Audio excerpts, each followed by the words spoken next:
Today is the day where I'm gonna speak upon my grandmother. Um, I'm gonna speak my story because that's just how me and my grandmother were. This is just a story between me and her and my time with her and all the times that I've spent before she got sick. And it all started when I was like 2 years old, when my grandmother first got sick.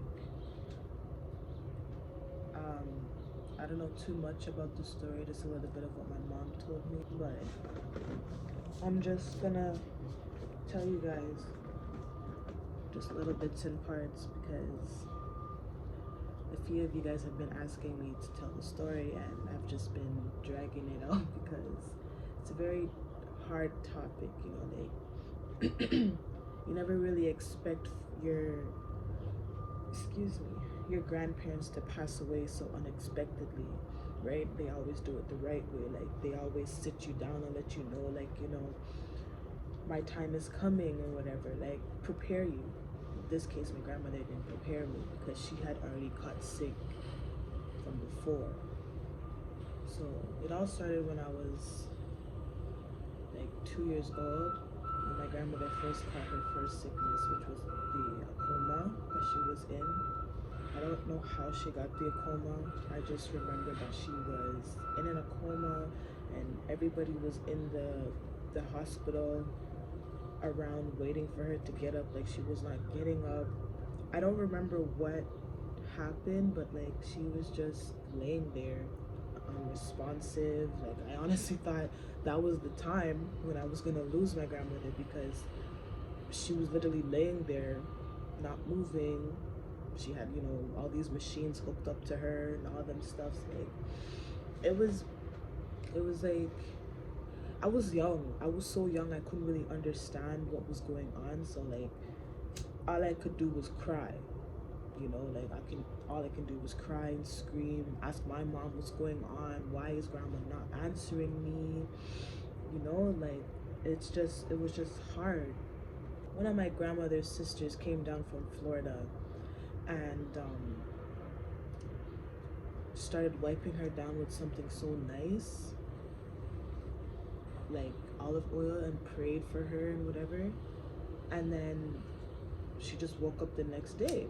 And I was like, wow, my grandmother's saved. Like, I thank my aunt for doing that because I wouldn't know if I would have gotten the chance to basically spend a couple of more years with her before she got her next sickness. So as I was growing up with her, like me and my grandmother, we had a very strong relationship. Like we were always together. I remember every weekend she would take me to Square One because I'm in Canada, right? So that's our big mall area, the Square One. And we used to sit there and have Chinese food, the Asian food, in the food court every day. She'd sit there and buy me my own piece of plate to eat by myself, and we would share it together. Just little things like that. Like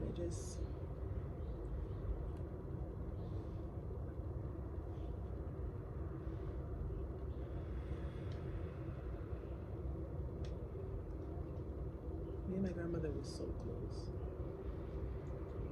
We were so close, like at the age of 12, when I just got into middle school and I was getting bullied in middle school like crazy, and I was causing trouble. She was just always there to lift me up, always there to just sit there and be like, Bubba. That was my nickname for her, Bubba. She'd sit there and be like, Bubba, don't let nobody bother you. Don't let nobody take you down. You're beautiful. You're my grandchild. Like, I don't want to cry. Guys, I don't want to cry on camera, so like just bear with me. um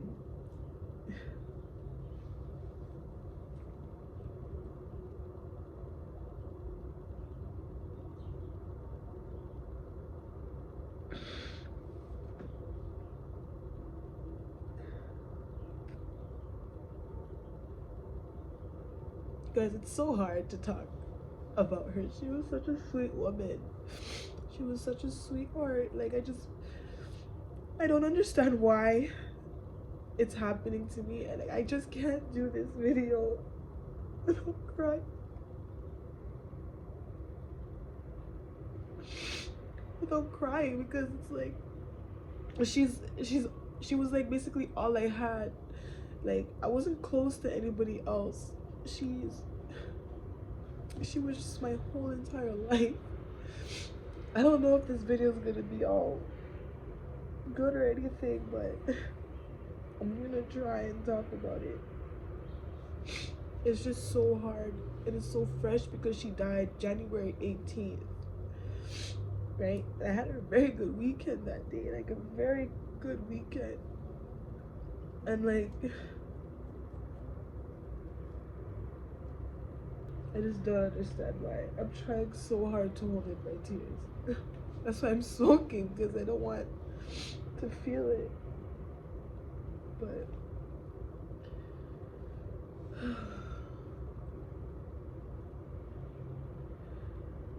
I was getting bullied like crazy. Everybody would just, I don't know, like I don't know what was wrong with me. I didn't know why I couldn't make the friends I wanted to make. I didn't fit in. Like, I had friends, but I didn't have the friends that everybody else had. Like, I was just there. She was just always there. She always lifted me up. She always said, don't let nobody ever talk bad on you. Don't let nobody take you down. Step up, don't step down. That's what she would tell me all the time. And at the age of 12, when she caught her first stroke, like her first stroke, they told my grandmother before that she was gonna catch a stroke.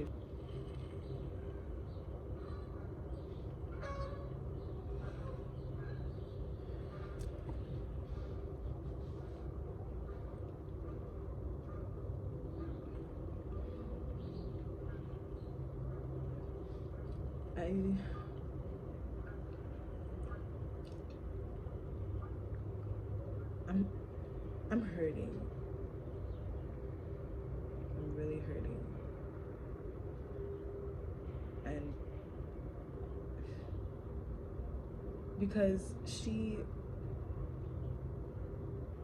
that day when we took her to the hospital, the night before, I was at home. Me and my mom were at home. And one of our neighbors, one of my grandmother's neighbors, called my mom and told her that she needs to come here because my grandmother almost burnt down her apartment. And at that point, I'm like, what the hell? Why? What's going on? And she said she left the stove on and there was smoke, and she didn't realize that there was smoke. I'm like, what do you mean? Me and my mom were like, what do you mean you don't realize that there's smoke? Like, we were just so confused. So we went down there and we saw like half of the apartment was literally almost burnt down. The apartment, she wasn't realizing that the stove was on. So we had to stay there the night. And then as I was sleeping, my mom was a little bit up watching her, right? And she was telling me the next day when we woke up that she wasn't acting like herself a bit. Like, when she was sleeping, she'd make these weird noises. Like, nobody makes weird noises when you're sleeping. Like, so my mom left it alone for a little bit just to see if it'll go worse. So she told me to stay home from school that day. So I said, okay, I'll stay home. I'm gonna stay with my grandma. Like, I need to stay with her anyways. So then after, me and my grandma were sitting there I cooked and we were talking, and she was talking fine. Me and her were having good conversation. Then I went to go, I don't remember if I went to go to the bathroom or if I went to go sit down in the room to go and like watch TV, but whatever happened, she came to me and she said, Boba, I need to go to the hospital. I'm not feeling well. So I said, okay, Grandma, let's go. So then, as we were walking, she was walking so slow and she was acting very funny. But I didn't think anything of it because, like, at a 12-year-old, who are you gonna think? How are you gonna think that? Like, you're just gonna sit there and be like, okay, maybe we should just go. At the time, we had no car. My grandmother couldn't drive, so we had to walk from her apartment all the way down to Trillium, which was a very long walk. It was like a good half an hour walk. And it would have been maybe more like an hour because of the way how she was walking. And yeah, so basically, as we were walking, I walked to the stop sign and my mom called me and she's like, what are you doing? I said, oh, me and Grandma are on our way to the hospital. She said she's not feeling well.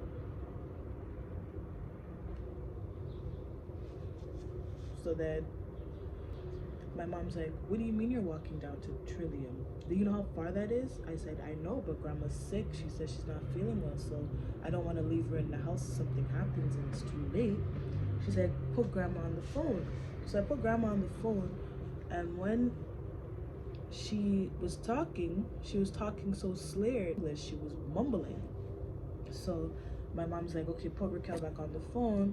So I took the phone back from her, and she's like, Raquel, where are you? So I told her my location, and I was by a gas station at the time. And she's like, Raquel, go to the gas station, walk with her to the gas station and call 911. There's something wrong. So I said, what do you mean there's something wrong? Like, okay, but so I walked. I told her, I said, Grandma, we're gonna call 911 and I'm gonna get the ambulance to come get you. So she said, okay. Sat there and we waited for the ambulance to come. It took like 10-15 minutes to come, right? Mind you, they're down the street. So you shouldn't be taking that long. And we're in the heart of Mississauga. You shouldn't be taking that long to come and see what's going on.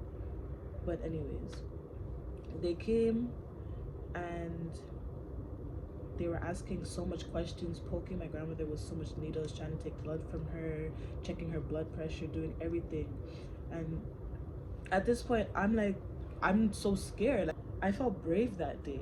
I felt like I did something, like I helped her, but I didn't. It didn't go as planned. Paramedics came and they were asking a bunch of questions as they were taking my grandmother's temperature and her blood pressure and her all the other stuff, right? They were asking me questions, trying to figure out if she could speak. They asked me how old she was. I told them that she was 62 at the time, and she looked at me, she looked at them, and she's like, I'm only 26. So I looked at her and I said, Grandma, you're not 26, you're 62. She's like, no. I'm like, okay. But I didn't even know that she could talk at that point because I had told them that she was slurring her words, but for some reason she thought she was 26. So I was like, okay. And then they didn't really want to tell me what was going on, so they're like, oh, do you know who can come and help her? I said, well, my mom is at work. And they're like, okay, what's your mom's number? So they called my mom and they told my mom that they're on the way to the hospital. Like, it looks like she's going to have a stroke very soon. I'm to the hospital now and I'm waiting. And I'm here scared. Like, at this point, I'm scared because I'm by myself waiting for my mom to come to the hospital. My grandmother's in emergency right now and I'm sitting here like, okay, what the hell? Like, I'm always the only one going through these things. Like, I'm always the one just sitting here and witnessing so much with my grandmother. And I couldn't stand seeing her sick because every other week we were going to the hospital, or every other month we were going into the doctor's. So then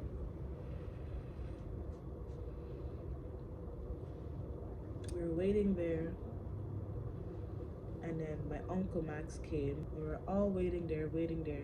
Mind you, we got there from like 12 p.m. in the afternoon, and my grandmother didn't get in to the hospital, like admitted to the hospital, until like 11 p.m. at night. So that during that whole time we were waiting, she's sitting there and she's like, no one's helping her. She's getting worse at this point, right? She went to go use the washroom. And mind you, my grandmother knows how to use the washroom. She didn't even go into the stalls. She went in front of the sink and peed in front of the sink. So I followed her to the washroom. I'm like, Grandma, what are you doing? She's like, I have to pee. I said, but you're not in the stall. Go in the stall. At this point, she had already peed. And I'm like, I was just like, oh my God. I was so frustrated. Like, I don't like when she acts like this. So I ran out and I told my mom. I told my mom, and my mom's like, go and tell the nurse. Like, so me and her went to go tell the nurse that, like, basically my grandmother had an accident in the bathroom. At that time, these hospitals were just taking so long. If you weren't important enough to like to have attention quicker, they would leave you to the last. You had so many nurses there that you could have at least had one nurse attending to each person that was there, because there was a lot of people in the hospital. Then my uncle, I don't know how, but for some reason my uncle passed out and hit his head. Finally got her into the hospital, and they were telling my mom that she had a mild stroke. And we're like, what do you mean she had a mild stroke? Because we're so in denial, because we're like, we've been waiting here from 12 p.m. to 11 p.m. at night, and you guys are telling us that if we came here earlier, it would have been prevented. How? We've been here since 12 and you guys are sitting here making us wait. She was doing just the absolute most, like, and you guys sat there and still made her wait. You didn't give her no attention. You didn't say, okay, yeah, let me just go and help. Like, you know, you guys sat there and waited. When we went to go and look at her now, like, her face was so leaned to the side. Like, her whole right side was like this, like literally just slanted. Like, but like for me, I saw her every single day. Like, I technically lived with her at this point, because my mom would always just drop me to her house every time when she wanted to go somewhere, and I was always with her. I don't understand why this all happened. Her sickness, like,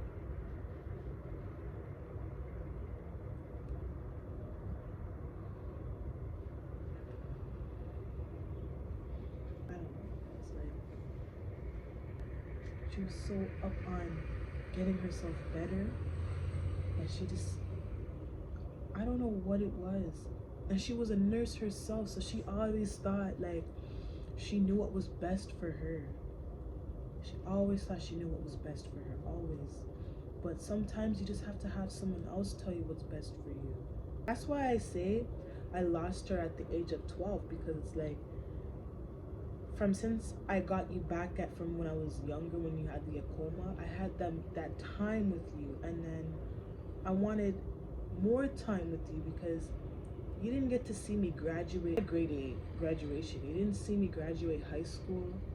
I graduated 3 times, and I did it for her. I did it for her, right? She always wanted to see me graduate. She always said, Bobo, I want you to make me proud. I want you to graduate. I did it. I graduated for you. But you weren't there.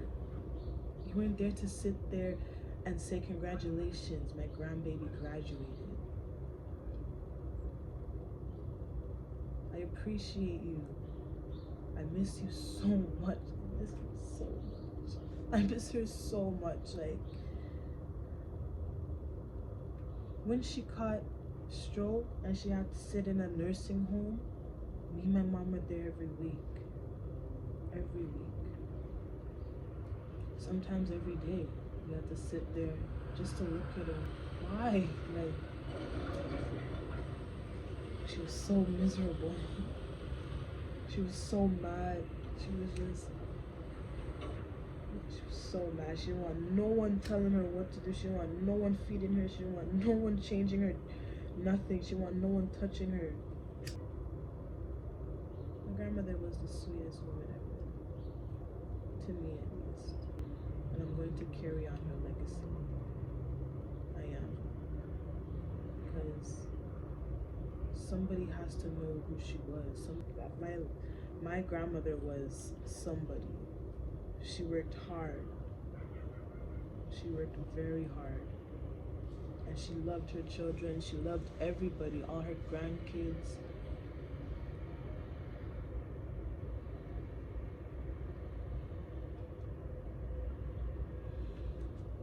I found out that my grandmother was admitted to the hospital again.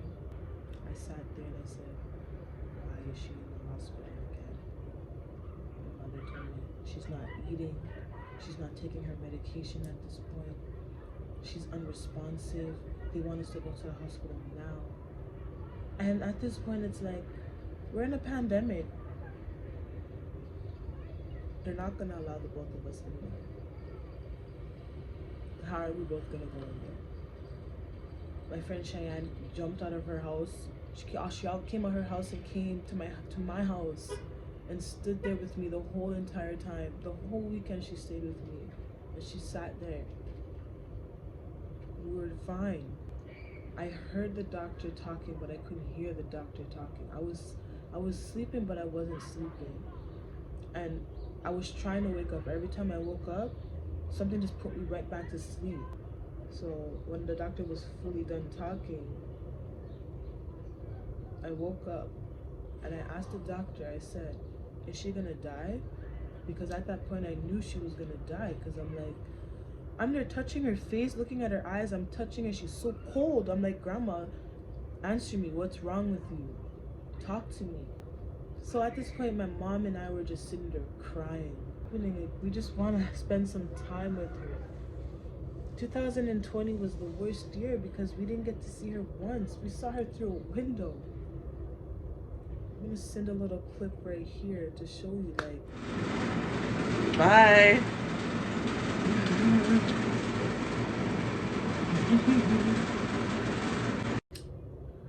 COVID messed up a lot. I could have spent my last year with her last year. COVID is the reason why I lost her in the first place, because they gave her the fucking vaccine shot. Like, how she was in a room with somebody who had COVID, and they had to transfer her to a different room with two other people that had COVID and got cured over it. So how do you get COVID in somewhere where nobody leaves? Nobody leaves the place. They follow the procedures. I don't understand how in that place they got sick. They're old. They don't get up and leave. They sit there. How are they catching COVID? How?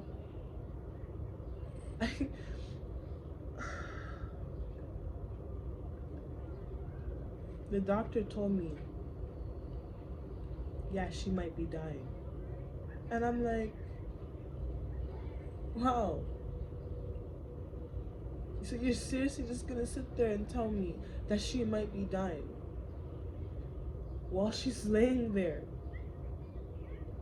And you're saying this in front of my mom. You had no sympathy, like you did. You just bluntly said, yeah, she might be. At that point, I said, okay, let's go home. Because we can't sit there. She got tested with COVID. I had to sit home and isolate for 2 weeks. And I'm still isolating. I'm still isolating. I'm not going nowhere because COVID really scares me now. It really scares me. And I'm not gonna sit here and get up early, go to work, where I can catch COVID, I'm gonna stay home. I'm gonna stay home because I'm not doing that. I'm scared. I'm hurt because you took away my life. I feel like I'm dead, you guys. I feel like my soul is just roaming. I'm not here. I don't know how to feel. I don't know what to feel. I don't know. I'm just here. That lady helped me. That lady gave me joy. Every time I went to go see her, she made me smile. She couldn't talk to me, but all she could do was sit there and just 111. That's all she could say. But at least I got to see her. And then COVID came and ruined everything. Ruined everything for me. You ruined my life. You took away my grandmother. You took her away from me. I I don't I still want to know why. Monday, we were fine Monday until like around 6 o'clock in the evening. They call my mom and then tell her that my grandmother has passed away. To see my mom bawl and scream. She was told me, Grandma's dead. She's gone. She's gone. She don't know. She's gone. She's gone. And I'm sitting here like, I dropped to the ground. I dropped to the ground. I was like, I'm done. Like, that's it. I have nothing left. Like, nothing left. She was the only one that made me happy. Like, the only person. Because I get it. I don't get it.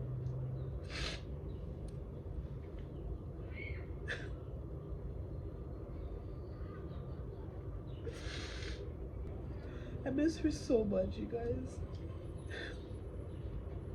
Not a day goes by and I don't think about her. Like, not a day goes by and I don't think about her because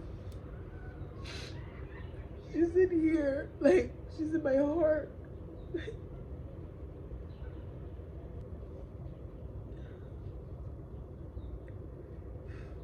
I'll get there. I'll get there. I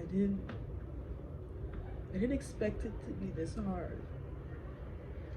Like, I did not expect it to be this hard. And I'm grieving. Best believe I'm grieving. Very bad. You'll see me happy some days, yeah, but that's literally just me showing you guys a smile. Just to sit there and say, yeah, I can smile. But deep down inside, like, I'm broken.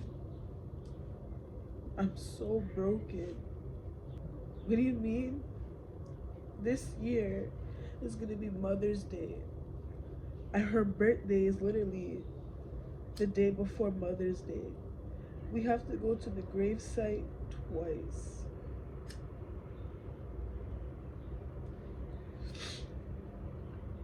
I don't want to visit you at the grave.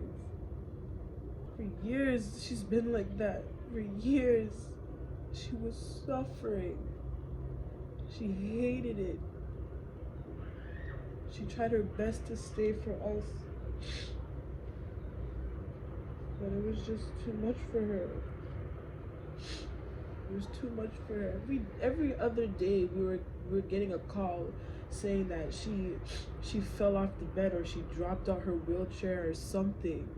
And we're always asking how. Oh, we don't know, we just see her on the ground. Or, oh, we don't know, she just fall. How?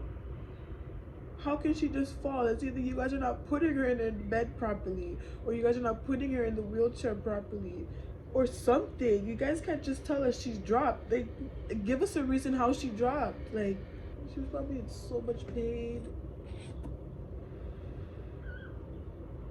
She was probably in so much pain.